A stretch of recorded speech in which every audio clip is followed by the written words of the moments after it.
Hey YouTube, what's up? This is Mohammad Badrudduja. Welcome back again with another video, and this video is going to be lab number 3 from XXE vulnerability module. This is again server-side vulnerability, and I am going to take these labs from Web Security Academy from Portswigger. And before going to explain and solve this lab, this disclaimer as always for you.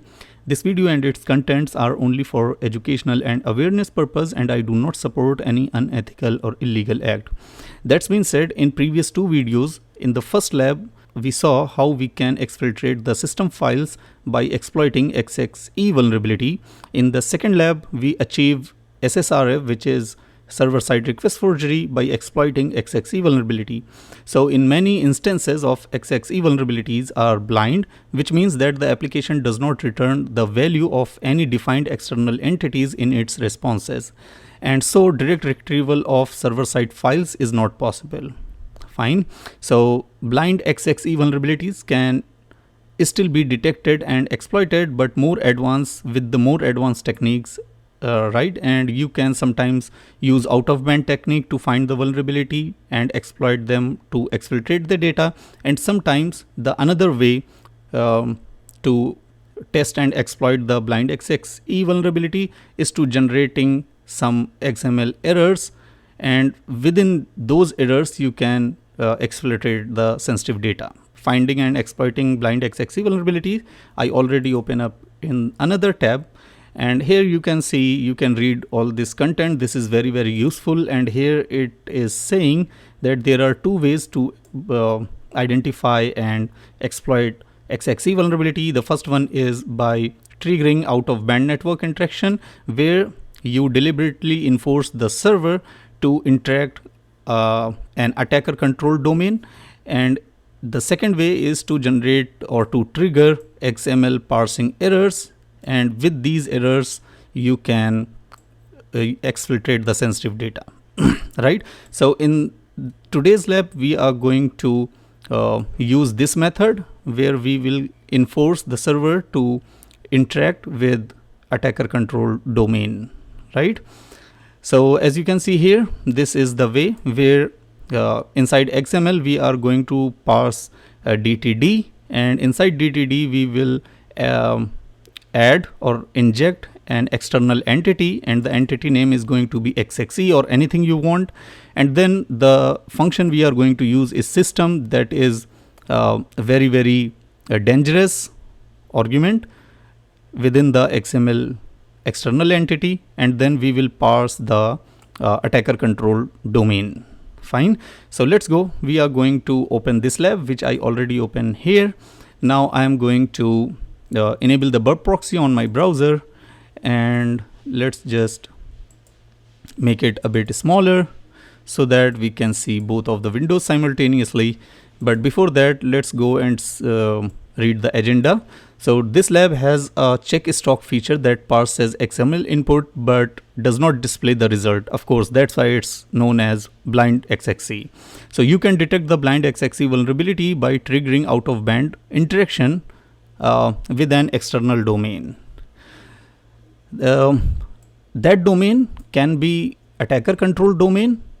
So to solve the lab, use an external entity to make the XML parser issue a DNS lookup and HTTP request to burp collaborator. So for this lab you need professional version of burp suite, where you can use the burp collaborator feature. Fine, so let's go back.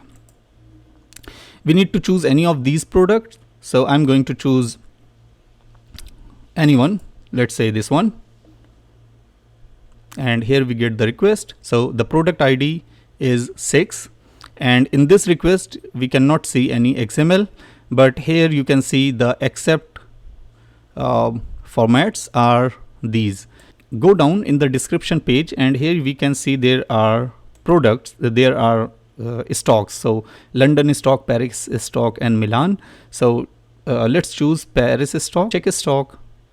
We got the request here, which is post request, but we did not get any response up to now. Yeah, now we get the response, and as you can see 460 units are there, and in the request we can easily see that there is XML.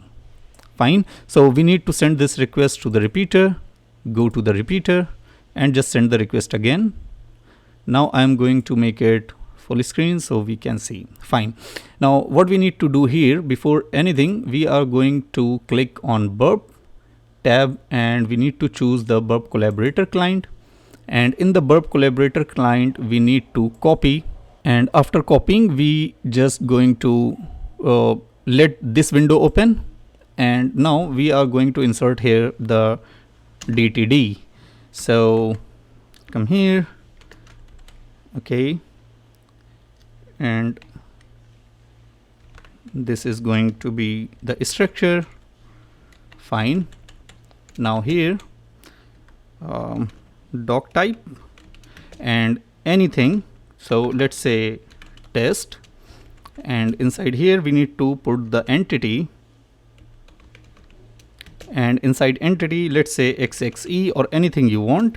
Then we need to pass the system argument, and then we need to send this request to our burp collaborator client, so which is gonna be this. And here we just need to mention the http:// because this is going to be the URL using HTTP, right? And then here instead of product ID, we just need to mention and XXE and semicolon, and just send the request here and go back to the burp collaborator client and just poll now. So as you can see here, we get the response, and in the response it's saying it's invalid product ID. But once we go to the burp collaborator and once we hit on poll now, we should get DNS and HTTP request here. And yeah, so we got DNS and HTTP hit here. That means we can send the request from the server to out of band network interaction, means an attacker controlled domain. So if we go back to the lab, and as you can see, congratulations, you solved the lab. So that's it for this video. If you like the content, please like, subscribe and share. See you in the next video. Bye.